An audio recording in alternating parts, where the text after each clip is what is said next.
মদিনায় রাসূল সাল্লাল্লাহু আলাইহি সাল্লামের যুগে অথবা সাহাবাদের যুগে একটা ঘটনা আমি পড়েছিলাম, সহিহ একটা ঘটনা, একটা সহিহ বইতেই। সেখানে লিখেছে যে এক সাহাবী, তার কাছে এক ইহুদি কিনতে আসলো। তো তিনি প্রথমে বিক্রি করতে যাচ্ছেন, এই সময় হঠাৎ কি মনে করে বললেন যে আপনি পাশের দোকানে যান।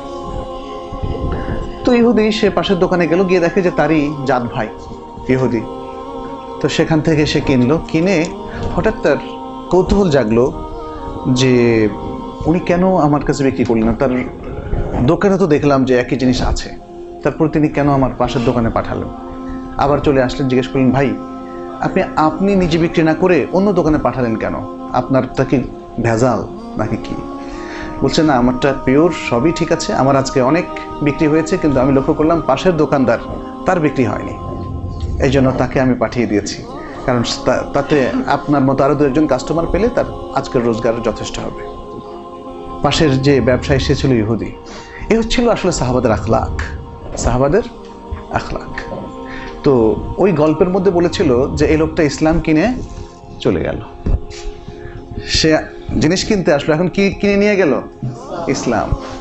এত মহৎ ধর্ম দেখে, নিয়ম দেখে কে কেউ স্থির থাকতে পারে? ইসলাম গ্রহণ না করে কি থাকতে পারে?